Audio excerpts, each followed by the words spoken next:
Hi, I'm Tim Naftali. I'm the director of the Richard Nixon Presidential Library and Museum in Yorba, California. It's August 26, 2009, and I have the honor and privilege to be interviewing Senator George McGovern for the Nixon Oral History Program. Senator McGovern, thank you so much for being here and for doing this. It's my pleasure. For the sake of our viewers and visitors upstairs, tell us what you did in the 1960 campaign.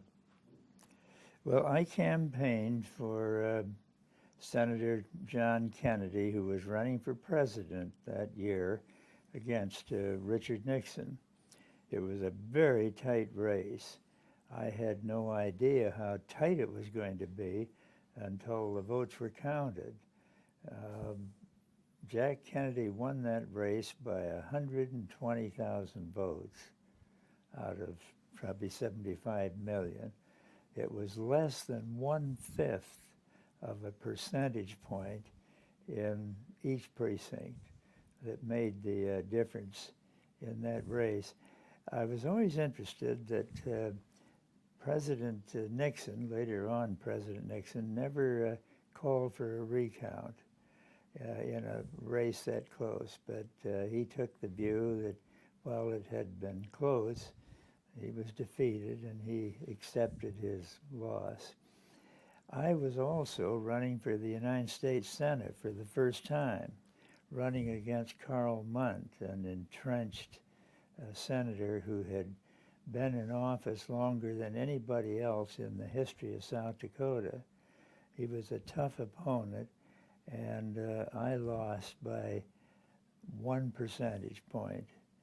Jack Kennedy lost South Dakota overwhelmingly, but it was my first experience in a dual situation, running for the United States Senate on my own and then trying to help a presidential candidate, namely Jack Kennedy, in the race against Mr. Nixon. I wanted to ask you about you attended the 1948 Progressive Convention, did you? Yes. I was for Henry Wallace in 1948. He had been a very successful Secretary of Agriculture, maybe the best one in American history. Franklin Roosevelt named him as his Secretary of Agriculture. South Dakota is one of the most agricultural-oriented states in the Union. We depend heavily on farm income. And I saw Wallace as a man who understood what could be called the family-size farmer in America. So he was kind of a political hero of mine, coming as I did from an agricultural state. Secondly, Wallace was the first prominent figure that I can recall who took exception to some of the excesses of the Cold War. He thought that greater effort should be made to deal with our problems with the Soviet Union, and that a wide-open arms race was not the best way. The United States and the Soviet Union were piling up nuclear weapons on a scale that, if ever used, they would have destroyed every life on this planet. There'd been nothing left but a smoking chasm. That worried me. I was an old bomber pilot in World War II. We didn't have any nuclear weapons in the European theater, but we had heavy demolition bombs. And dropping those bombs day after day, convinced me that aerial bombardment was one mighty destructive enterprise. I was proud of my service in World War II because I thought we had no alternative except to stand up militarily against Adolf Hitler and his miserable crowd of tyrants, racists, and all the rest. But after the war was over and the Soviet Union, our major ally in World War II, and the United States began to drift apart, I thought more effort should be made to keep that alliance together that worked so well in the Second World War, and I thought that Henry Wallace was the man who had the formula to do that. So yes, in 48, I supported the third-party candidate, Henry Wallace. What did that's okay. Thanks. What did your experience as a bomber, what kind of perspective did it give you on the dropping of the 2 bombs on Japan? Well, I have to be honest about that. I know it was a horrendous thing, that August 6th bombing of Hiroshima, but I favored it. When I heard about it, I said, thank God that we've got that bomb instead of the Japanese. Keep in mind that we hadn't yet defeated Japan. We'd been moving island to island to island, and we were beginning to close in on the Japanese mainland. But our military people said it would probably take another 1 million American soldiers, that possibly that many casualties, in order to conquer Japan. And here was a bomb that in one fell swoop took Japan out of the war. Actually, 2 bombs were dropped, one at Hiroshima and one at Nagasaki. So while it was a terrible thing to see the earth almost open up with that enormous striking power of those nuclear weapons, I was glad that we had that weapon and could avoid sacrifice 1 million young American soldiers trying to overrun Japan. Keep in mind, we didn't start World War II. The Japanese jumped on us at Pearl Harbor and killed 3,500 American soldiers out there at Pearl Harbor. So as a bomber pilot, I was not opposed to what President Truman did. Now, in retrospect, I think that second bomb should have been delayed. The bomb that hit Hiroshima was so terrifying that I think the Japanese should have been given more than 3 days to decide whether they wanted to risk another explosion of that kind. Each one of those bombs killed approximately 100,000 people. And I wish now, in retrospect, I didn't think that at the time, but in hindsight, I think we could have delayed the second bomb for a week or so while the Japanese bureaucracy decided whether they wanted to continue the war or not. As someone who was concerned about the tensions of the Cold War, what role did you hope the Food for Peace program would play in reducing those tensions? The Food for Peace program came into play, of course, after World War II. I was the first Food for Peace director, and John Kennedy, as president, appointed me to that right at the outset of his administration. He issued 2 executive orders the first day he was in office. One of those created a new Food for Peace office in the White House, and I was asked to head that office. I thought that program was well named, Food for Peace, because I don't think we're going to have peace in this world so long as you have hundreds of millions of people desperately hungry, desperate to the point where they're almost willing to follow, in some cases, any demagogue in order to bring about change. I don't say that food is the only instrument of peace, but I think it is a powerful instrument of peace in helping to allay some of the anger and frustration and desperation that grips much of the third world. Did you play a role at all in the 1963 wheat deal with the Soviets? I did. I supported that vigorously. This was one of President Kennedy's initiatives that stepped outside of the Cold War and said, look, the Russians are human beings. They're suffering from food shortages. We've got food surpluses that we don't know what to do with. It was costing us $1 billion a year just to store those food surpluses. And so I strongly supported the sale of wheat to the Russians. The Russians were ready to pay gold on the barrelhead. This was not a loan. This was a hard cash transaction, and I was all for it. That's where I got into trouble with George Maney, the president of the AFL-CIO. His longshoremen and some of the other maritime unions were against loading wheat for these awful communists in Russia. They saw the people of Russia as angry, dangerous communists.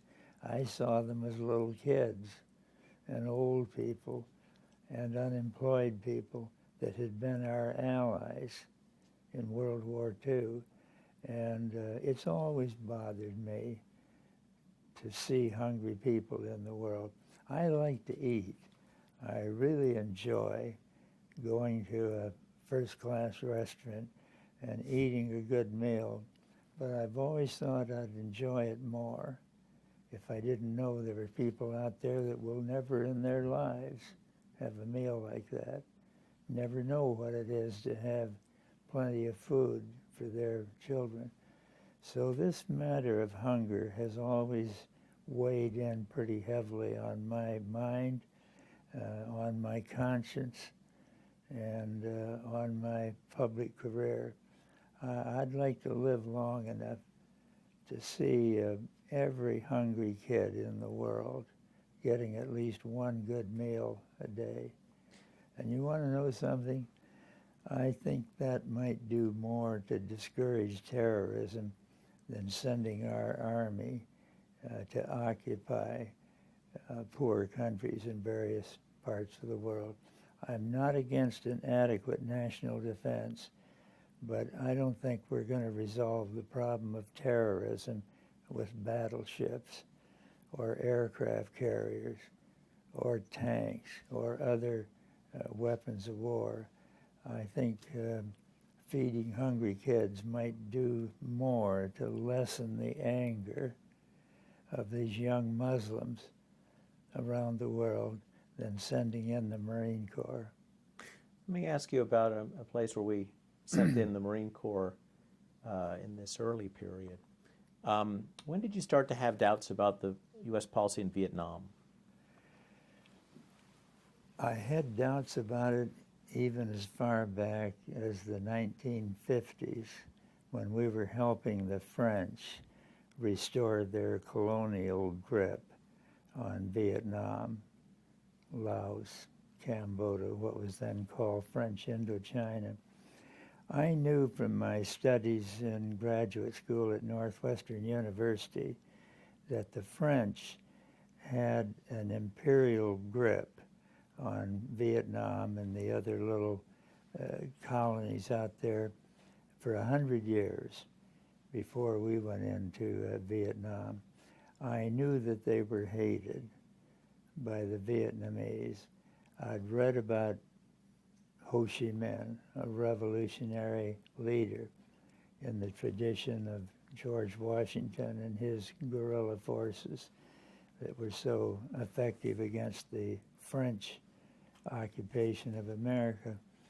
And even as a graduate student at Northwestern University in the 1950s, it bothered me to learn that we were paying the principal bill of the French in that war to reestablish their colonial hold in Southeast Asia. So I came to the Senate with a strong bias against our taking over after the French were defeated out there. Keep in mind, the French fought a bloody war for 8 years, 1946 to 1954, to crush Ho Chi Minh and his guerrilla forces. And they failed. The French failed, but we paid about 80% of the cost of their war to smash this resistance movement in South Vietnam. I thought that was a mistake when I was at Northwestern University reading about it. I thought it was a mistake when we went in there in the Kennedy administration and later other administrations. So I'd been against Vietnam for a long time, not against Vietnam, but against the war in their country. When you entered the Senate, did you focus on foreign policy? I did because of I was so disturbed about what we were doing in Southeast Asia. I hadn't intended to do that. I had intended to give my first energies to domestic policy. But I was so distressed at what we were doing, not only in Southeast Asia, but in Central America and other places. And then this foolish policy that we've clung to of boycotting little Cuba, our neighbor off the coast of Florida. I thought those policies were wrong.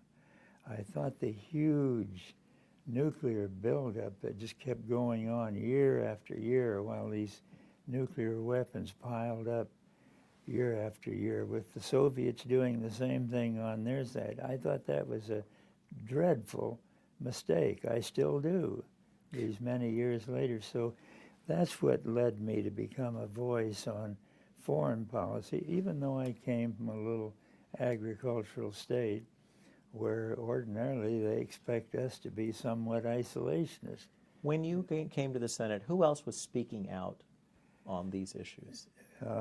Wayne Morris of Oregon, Ernest Greening of Alaska, two elderly men who knew a lot about international affairs. Later on, a few years later, Senator Fulbright of Arkansas, the chairman of the Senate Foreign Relations Committee, came into the race. But I have to tell you, as a freshman senator, Senator Fulbright stopped me out in the Senate cloakroom one day, and he said, "I hear you're around here trying to arouse some opposition to what we're doing in Vietnam." I said, "That's right, Senator." I was in awe of Fulbright, and I said, "Senator, I'm concerned about it, aren't you?" He said, "Well, I don't even know where it is." Now, he was putting me on. He knew where Vietnam was, but he was trying to say, in effect, what are you getting so worked up about a little dinky country out there in Asia? And then he used his technique of drawing you out. He said, "What do you think we ought to be doing? How come, First of all," he says, "how'd you get interested in a little faraway place like that?" I said, "Well, Senator, I just got out of graduate school a few years ago, and I had professors out there at Northwestern that knew where Vietnam was, and they knew what we were doing." I said, "I read a book by Owen Lattimore, a professor at Johns Hopkins University, called The Situation in Asia." I said, "You ought to read that book. It came out in 1949, and it opens with Lattimore saying, 'Asia is out of control. From the Suez Canal to Singapore, Asia is out of control. And what is happening is that the old colonial powers out there, the British in India, the Dutch in Indonesia, the Germans in Africa, those old imperial holds are beginning to loosen as the people across Asia are yearning to get control of their own countries." And Lattimore went on to say, the more sophisticated the weapons that Western powers bring into Asia to hang on to their colonies, the greater the defeat they will suffer in the end. And I said, "You ought to read that book, and maybe you can get some of your friends in the State Department to read it, because this is a thoughtful scholar, a highly respected professor, and I think he's on the right track." I don't know whether he ever read that book or not, but I do know he came out against the war in Vietnam a short time later, and other senators began to speak out. We had 12 to 15 senators finally speaking out against the war in Vietnam. This is during the Johnson period. This was during the Johnson period. There wasn't much said during the Kennedy period, although President Kennedy was the one that got us involved. And I made my first speech against our policy in Vietnam during the Kennedy administration. It was in September of 1963. I'd only been in the Senate 8 months, and I'd just finished working for President Kennedy for 2 years. I loved the guy. I admired him, but I thought he was wrong in Vietnam, so I took the Senate floor one day and said, if we don't learn what's going on in Vietnam soon, the tragic mistakes we're making out there are going to haunt us in every corner of this revolutionary world. I can tell you that my legs and my knees were shaking more than on any bombing mission I ever flew, because I was standing up on the floor of the Senate, a junior senator that won by a whisker in my first race for the Senate, speaking out against the policies of somebody I greatly liked and greatly admired, John Kennedy. But I've never regretted it. I just wish I had done it more often and with greater force and even earlier. Did President Kennedy or the White House respond to you? They didn't respond directly, but I learned indirectly that they were unhappy, that a senator who had been working at the White House up until the day I decided to run for the Senate would criticize my own administration.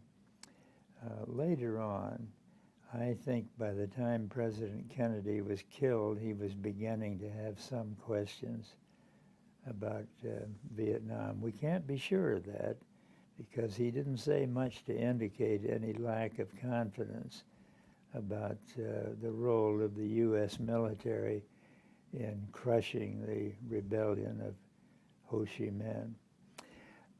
I think the average American, just take a typical young person in this country, man or woman, if they had been living in Vietnam, I think they'd have signed up with Ho Chi Minh because he was doing what our forefathers did 200 years earlier. He was throwing off the yoke of imperialism. In Ho Chi Minh's case, the yoke of French imperialism. The French had a terrible record out there. They abused and exploited the people of Vietnam. They exploited their resources.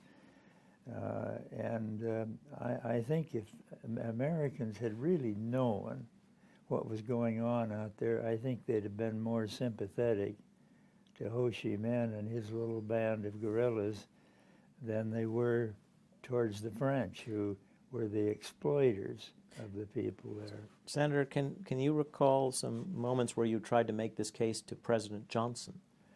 Yes, I called to see President Johnson in early 1965. He became president, as you know, in November of 63, after President Kennedy had been killed.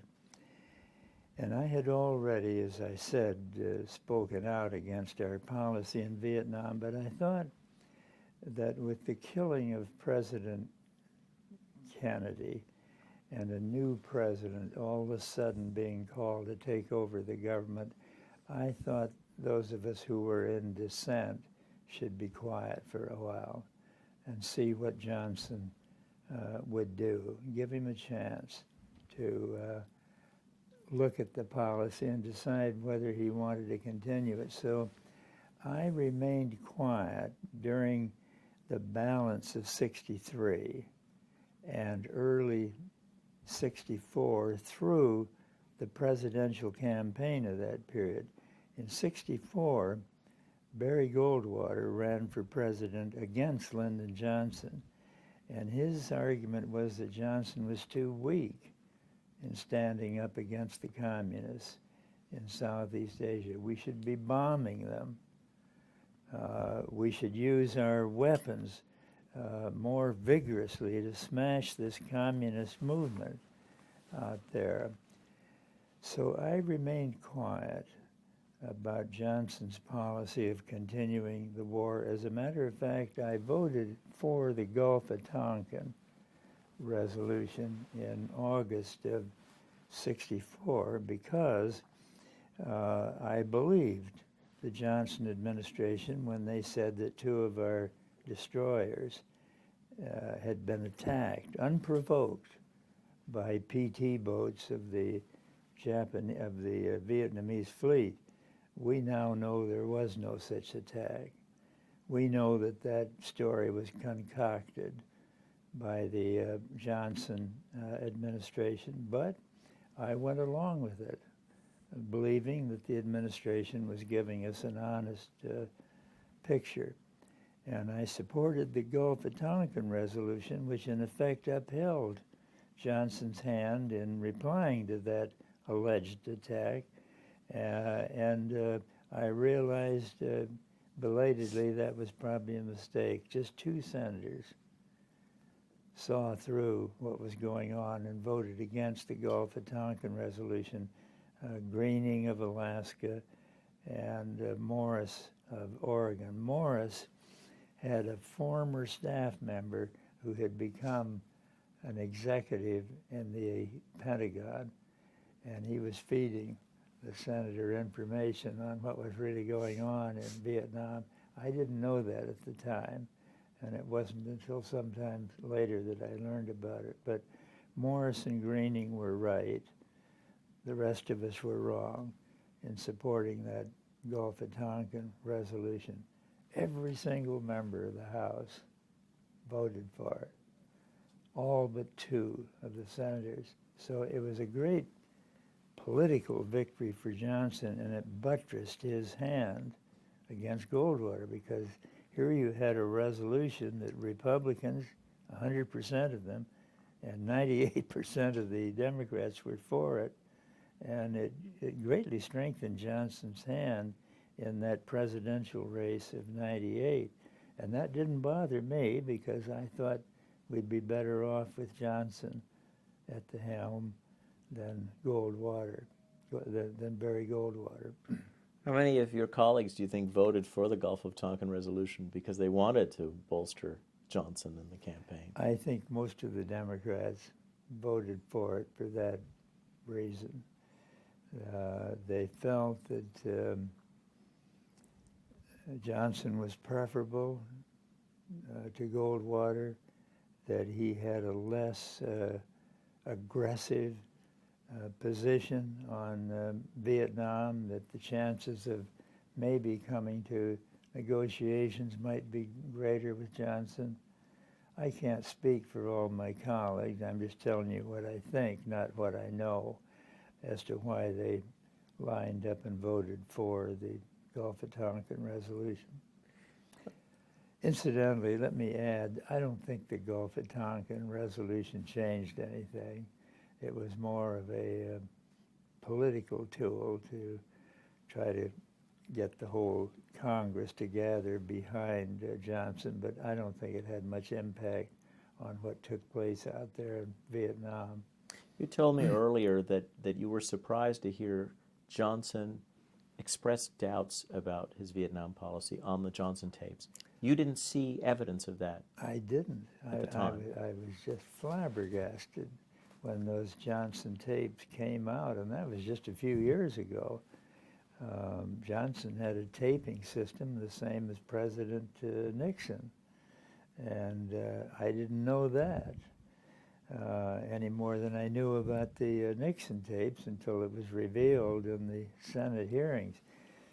But what surprised me about those Johnson tapes was to learn that he had as many doubts about that war as I did.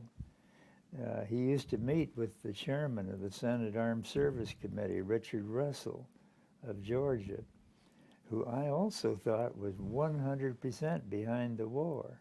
It turns out, when you read those tapes, and they're now all in print, Michael Beschloff, the historian, has edited a book with all those tapes in there, and you'd hear these two men talking, and Johnson says, "Dick, what the hell are we going to do with that mess out there in Vietnam? I just think it's the damnedest thing we ever gotten ourselves into.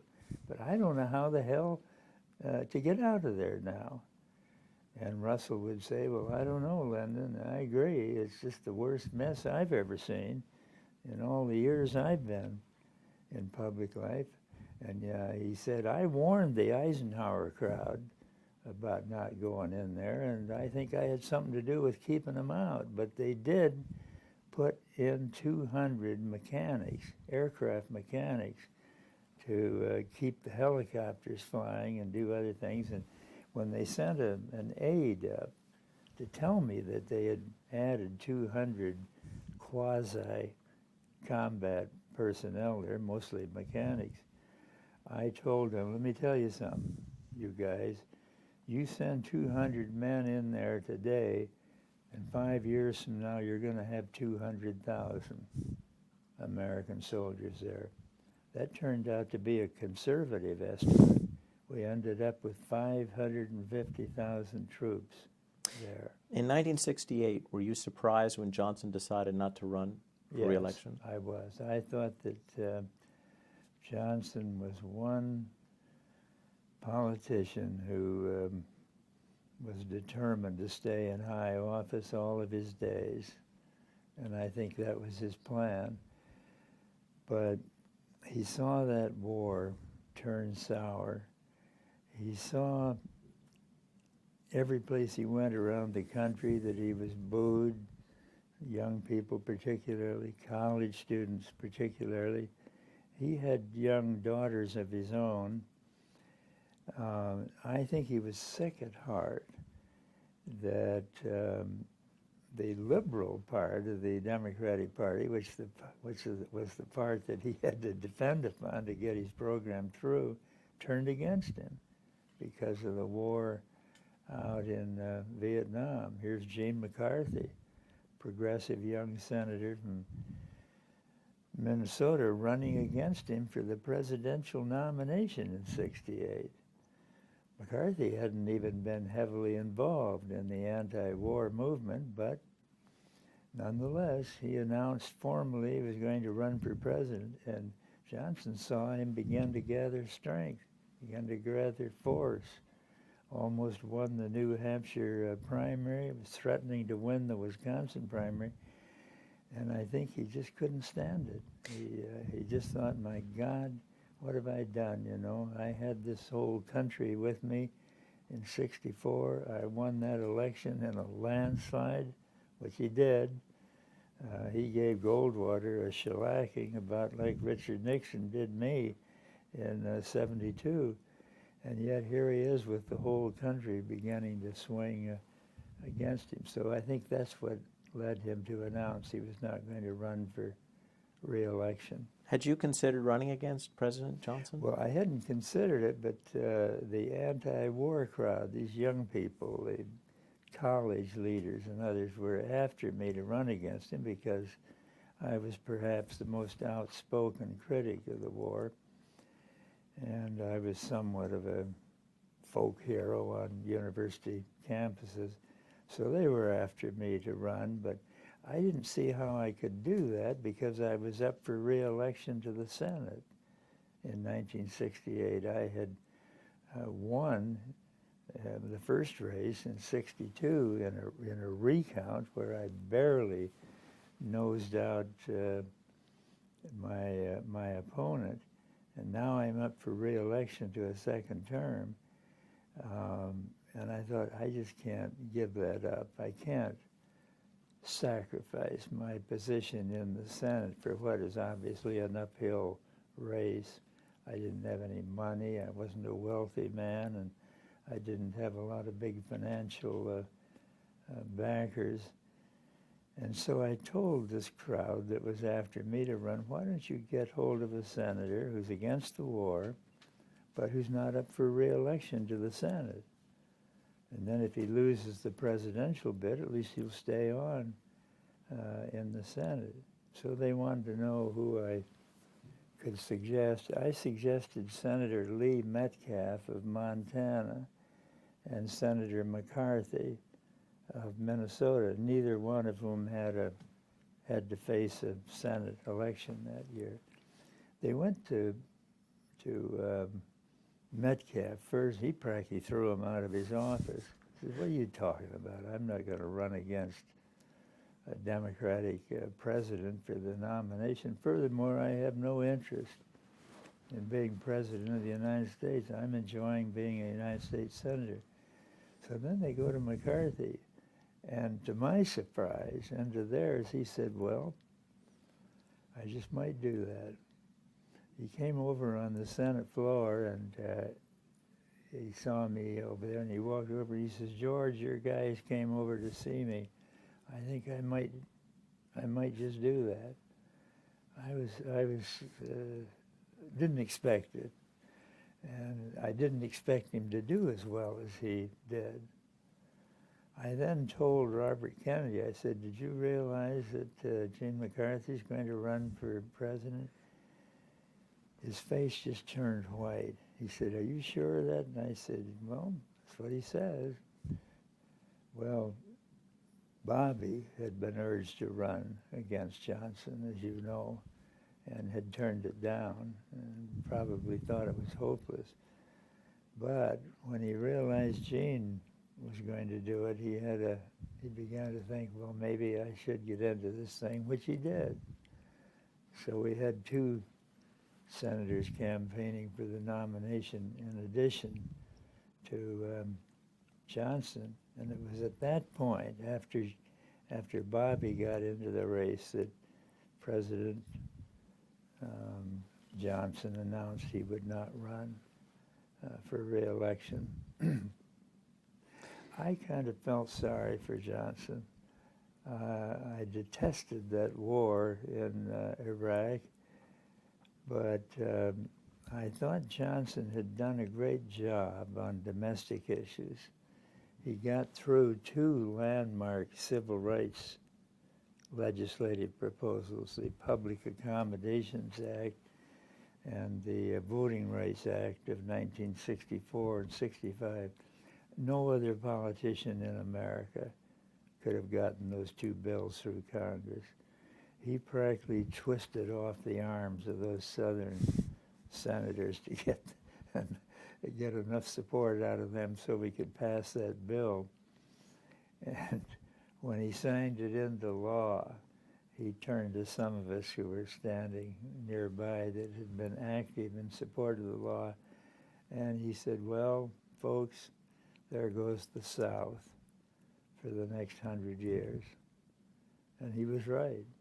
The solid South for the Democrats became the solid South for the Republicans, and it's been that way ever since. He said that to you at the signing ceremony?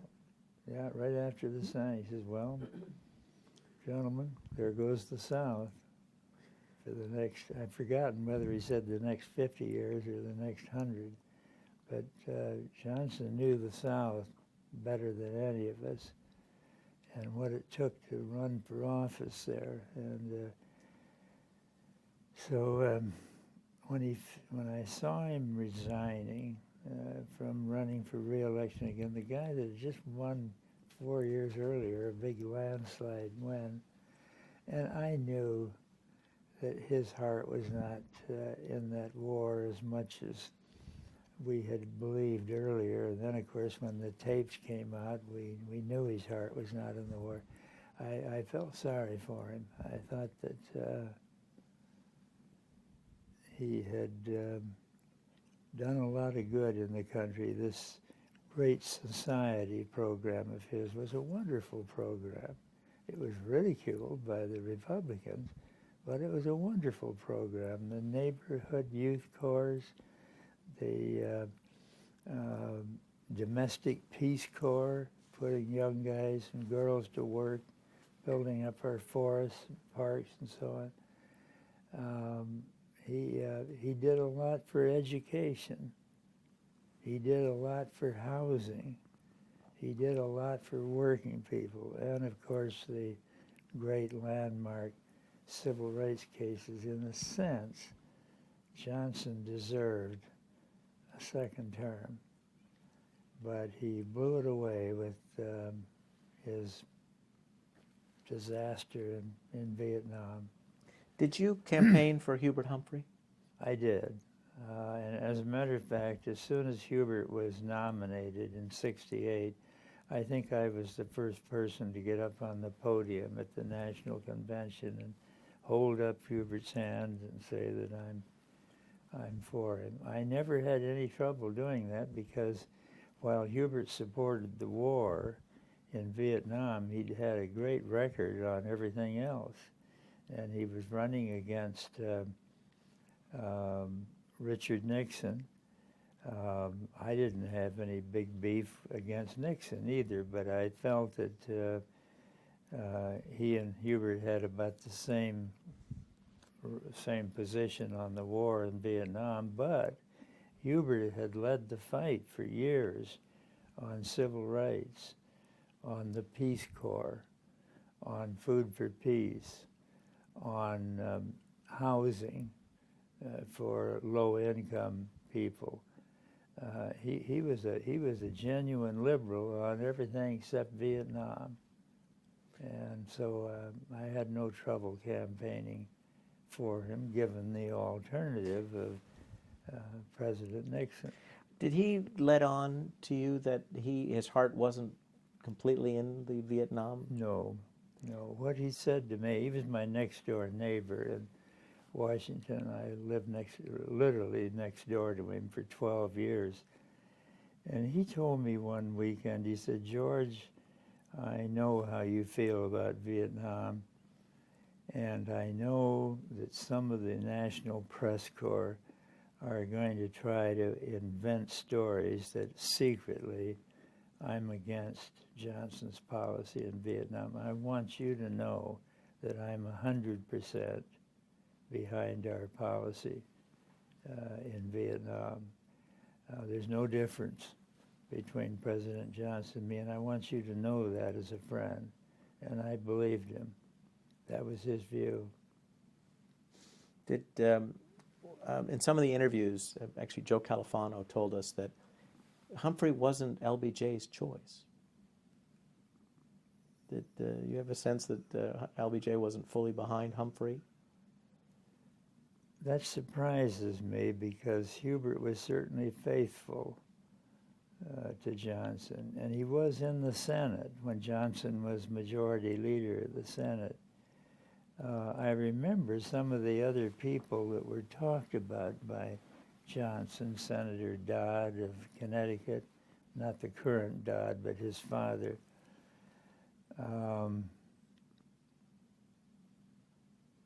He was on the list. There were some others, but I don't know on what basis you could say Johnson was not for Humphrey for his vice president, since he handpicked him and had the freedom to do so. So I'm a little puzzled that one of President Johnson's top aides would say that the president was not really for Hubert. I just want to talk briefly about President Nixon's, the domestic side of President Nixon's first term. What role did you play in some of the legislative achievements that extended the Great Society in the first term of Richard Nixon's presidency? Well, Nixon was very strong in one area that I was interested in, and that was on the national nutritional situation. He always understood the purposes of food stamps and the school lunch program and the WIC program. And when Bob Dole and I would send down these bipartisan measures to expand those programs, President Nixon signed them into law without batting an eye. He even convened a national conference on food and nutrition. It was very well attended, had a big impact on national policy, had a big impact on the House and Senate. So in that area, I couldn't fault Nixon at all. He was aware of the importance of those programs, and he did nothing to restrict them in any way. Now, later on, Reagan did. Reagan cut the food stamp program. He did various other things that weakened our nutritional position. But in those areas where I was especially interested, President Nixon was pretty good. I thought he was good on agricultural policy. Not 100%, but reasonably good. I thought he was pretty good on civil rights. And of course, later on, when he opened the door to China, I thought that was a major move that no Democratic president had had the wit or the imagination to do. So I thought in a number of areas Nixon was pretty good, especially on domestic policy, and then later on these visionary foreign policy moves. Were you at all involved in the shaping of his policy towards Native Americans? Well, I was, I hope so, because I tried to do what I could to help the Native Americans, the Indians, especially in my own state. I guess I'm a little fuzzy as to just what Nixon did in that area. I don't know whether he was particularly creative in the area of Indian affairs or not. They ended the policy of termination of tribes and yes. Gave Blue Lake back to Native Americans. Yes. Well, that's good. Those are worthwhile measures if he did that. How are we doing on time? Well,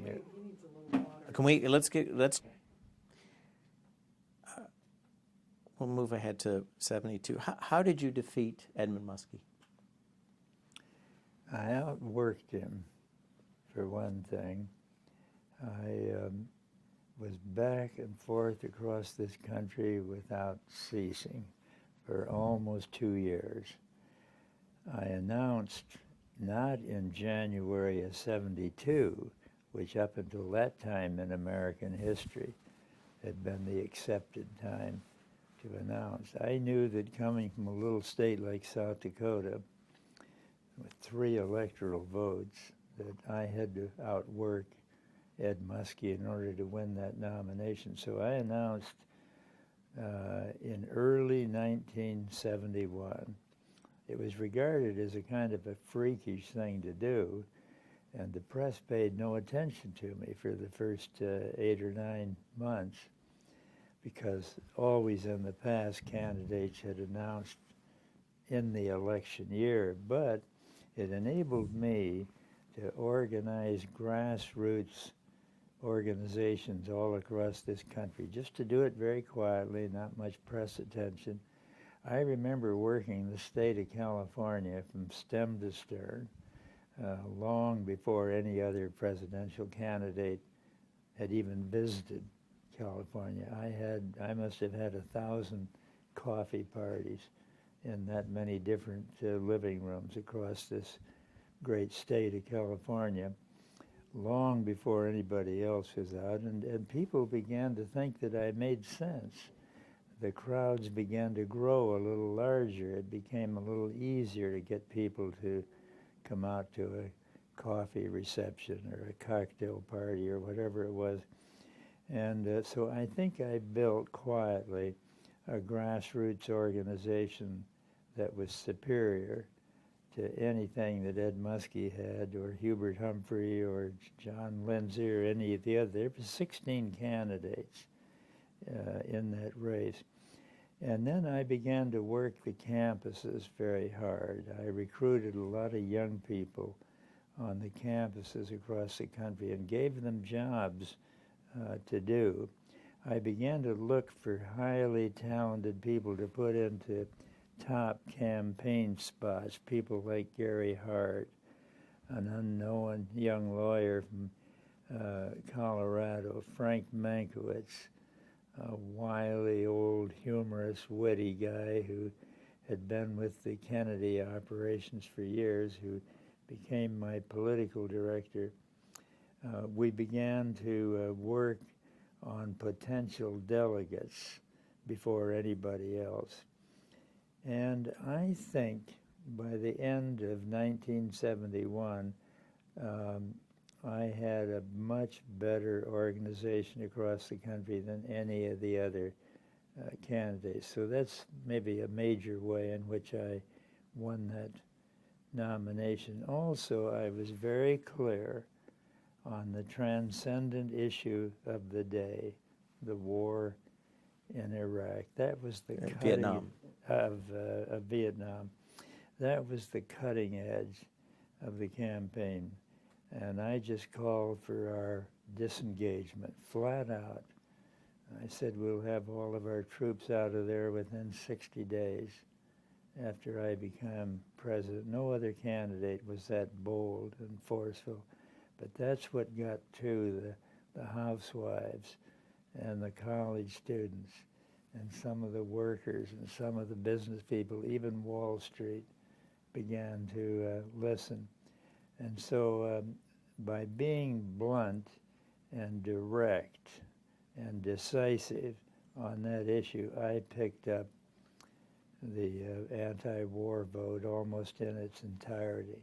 Now, that wasn't entirely risk-free because a lot of people were for the war in Vietnam. And if you're going to make a serious bid for the presidency against a war policy that the nation is committed to, you're running some risks. And they were later to cost me some political damage. Do you think that so it wasn't enough just to be an anti-war candidate? You needed more for the coalition to be? Yes, I had more for it. I had a strong position on education. I had a strong position on the environment. I had a strong position on tax reform, welfare reform. I had good, bold positions on the whole range of issues before the country. But I think that Vietnam was the issue that was cutting the ice during the bid for the nomination. Was Nixon considered vulnerable? Yes, we thought he was vulnerable. He turned out to be a lot less vulnerable than I thought, but I always had the feeling that Nixon was not loved by the American people in the way that Jack Kennedy was, or some of the other political figures of our time. And I thought he was vulnerable. Now, in retrospect, you have to remember the economy was doing pretty well. He was cutting down on the number of troops in Vietnam, reducing them almost every month. He had opened the door to China, which impressed a lot of people in the middle politically, and even many liberals. So I think he was tougher all along than we had thought. But I did think if I could win that nomination, that most of the battle for the White House was over. And I think that was Ed Muskie's view, and Hubert, Humphreys, and others, that the big battle was to get the nomination. Was it believed then that a liberal candidate could win the center in the United States? Well, they used to. Franklin Roosevelt won the center for 4 terms as President of the United States.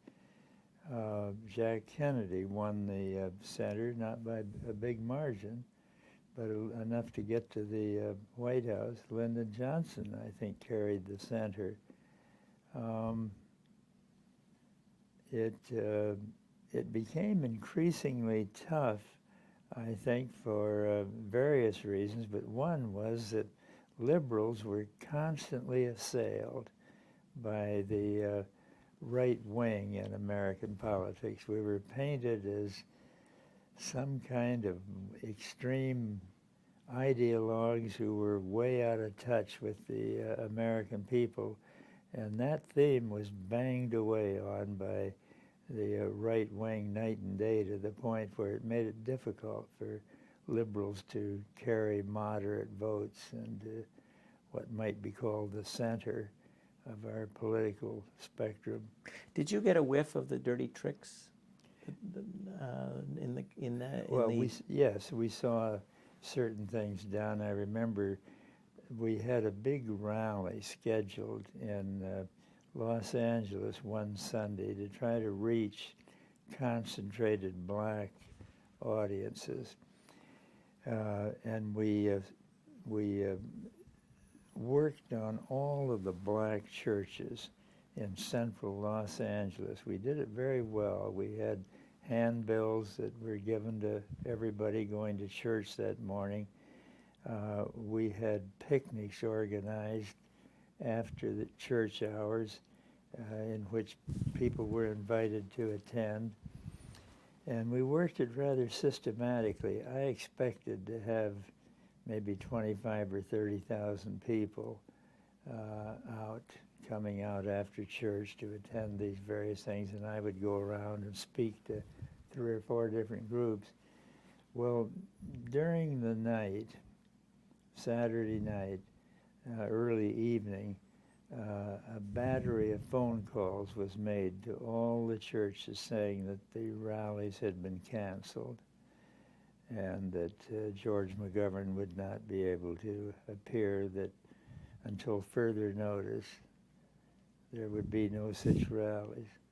Well, that was all done by people sabotaging our campaign. Nobody showed up. I turned up at the rallies, and there was almost no one there. But we had a number of things like that happen. I don't say it cost us the election, but they were worrisome and harmful. But I didn't really see the main unfolding of the whole Watergate scenario until after the election, when the investigations took place. I have 2 questions on that. One was, you did, though, see evidence that somebody had tried to break into your headquarters. Oh, yes, we knew about that. Could you tell us that story? Well, I was disappointed the way that story was received. It appeared in the Washington Post, not in other news media, but in the Washington Post. It was just a little story, 1 column wide and maybe that long. And it just said that during the night, apparently political workers had broken into Democratic headquarters, that they had been apprehended and were being held. And at that time, Mike Mansfield was the majority leader of the Senate, and he had a habit for about 5 minutes before the Senate went into session each day. He would stand down in the well of the House, of the Senate, and field a few questions from reporters. And one of them said, "Mr. President, did you read the story in this morning's Washington Post that burglars had broken into Democratic headquarters? What do you think is the significance of that?" And Mike said, "Well, I saw the story, but that kind of nonsense goes on in every campaign." And just sort of tossed it off. I was really flabbergasted because I thought it was serious, and I thought for the majority leader of the Democrats to dismiss it as of no consequence was a mistake. I still do. What about there was also an attempt to break into your headquarters? They came to my headquarters a couple of nights earlier. I was out on the hustings, and I wasn't aware of that until some time later. But even to this day, I had to depend on what the Nixon people said to get the story on that. J. Gordon Liddy, in his book, which he calls Will, not meaning the male name Will, but meaning willpower, he he tells about how he went out behind my headquarters and hid in an alley and shot out the lights around our headquarters so it would be dark for a raid that he intended to carry out later that night. But what happened was that these McGovern people worked all night, and there were still people in there working up until 4:30 in the morning. And he finally, after sitting out there in the trees and the shrubbery all night long without any chance to break into our headquarters, finally decided these McGovern people are hopeless, and he gave up on it. And it was a couple of nights later that they decided to hit the Democratic National Headquarters rather than my headquarters. Tell us, you tried to make an issue out of the Democratic National, the Watergate break-in in the campaign, but it didn't take. I tried my best to do it. I would describe these burglars with their rubber gloves on and their burglar kits stealing into our headquarters in the dead of nights, some of them carrying passes for the White House. And I said, how can we ignore this? This had to be something that either the White House or the president was tied in with. How could 7 men go in to undertake something like this, 2 of them carrying White House entry passes, and the president not know anything about it? Who authorized it? And I kept calling on the press to dig into this, calling on the Congress to dig into it. You couldn't get anybody to move except these 2 cub reporters for the Washington Post, Woodward and Bernstein. But since it was held to only one paper, and one that was generally regarded as liberal and sympathetic to Democrats, you couldn't get the main press to take it very seriously until after the election, when the Watergate investigation began. In those difficult days when you had to decide whether to keep Senator Eagleton on the ticket, did you have a sense that the night newspapers had been receiving information from the Nixon campaign about his bouts with mental illness? No, I didn't have that feeling. I knew that the night newspaper people were the ones that had the story, but I never attributed them getting the story from the White House or from the Nixon campaign. And as a matter of fact, I think they got their story from a young man at the Barnes Hospital in St. Louis. That's a great hospital. It was where Tom Eagleton was treated for years. And apparently a son of one of the doctors at the hospital, who was thoroughly conversant with Tom's mental difficulties, leaked that story to the night press. It was also leaked to Time magazine, but I never attributed that to the Nixon campaign. The Nixon campaign worried that you might talk about your World War II career because they felt that would help you. To what extent did you underplay your World War II career in the campaign? You know, I've always felt awkward about talking, what a great hero I am. And it's not the kind of thing that comes easily to me, but I think we should have talked about it more than we did, especially since I was viewed in the public mind as an anti-war person, maybe a pacifist, maybe like these radical kids on the campuses. And I should have said that one of the reasons I'm speaking out against the war in Vietnam is that I know firsthand what war does. It's a terribly destructive and cruel and barbaric enterprise. I'm proud that in World War II I participated because I thought that was a war in which we had no honorable alternative. Hitler was gobbling up one country after another across Europe, and even the security of the United States hung in the balance. But the fact that I watched half of my fellow bomber pilots go down in flames in World War II makes me cautious about committing young Americans to wars that aren't necessary. World War II, we had no honorable alternative. Vietnam, the Vietnamese were no threat to us.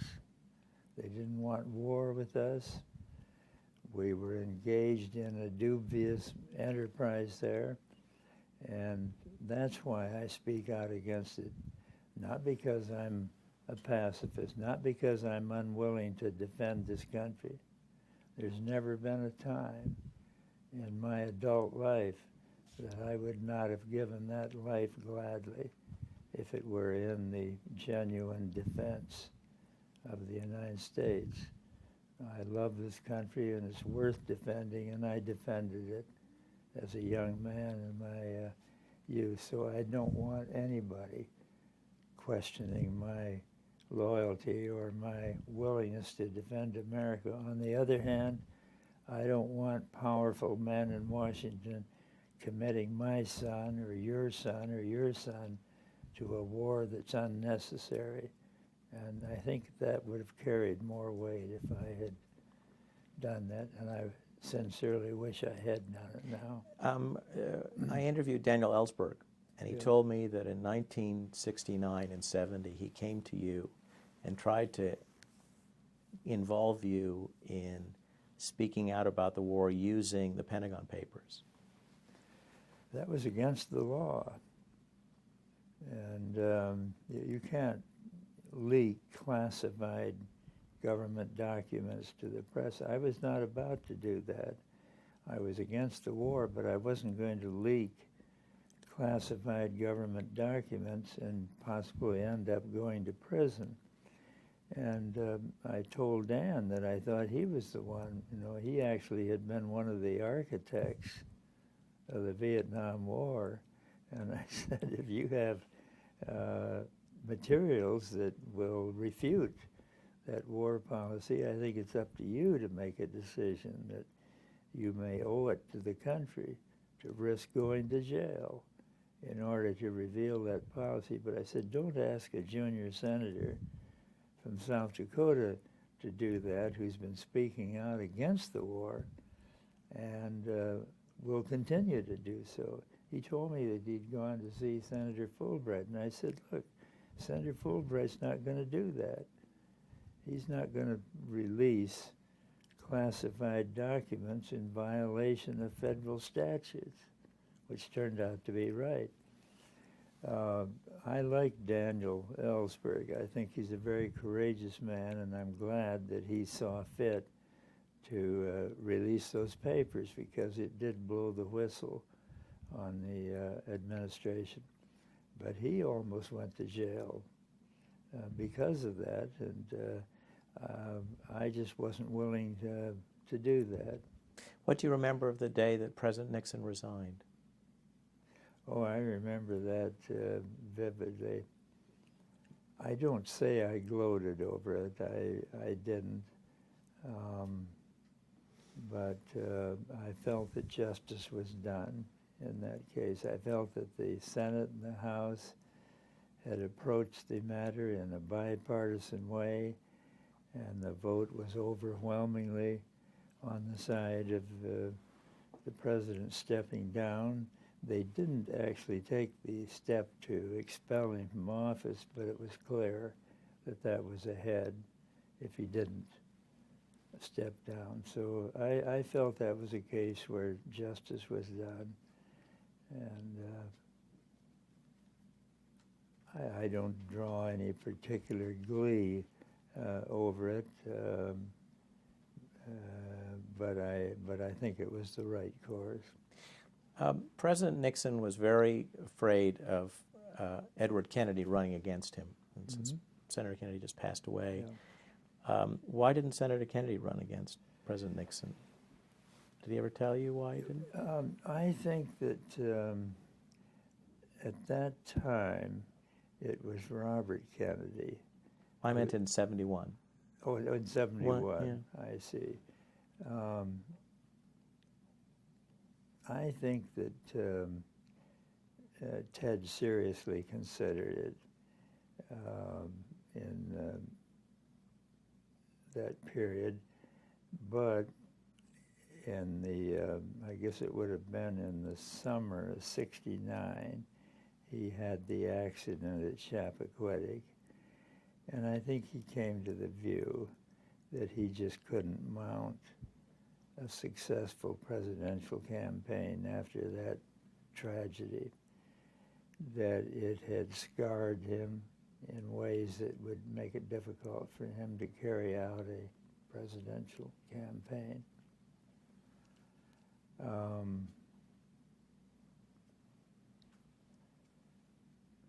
It's hard to know what was in Ted's mind. When I tried to get him to run as my running mate in '72, he declined to do that after thinking it over very carefully.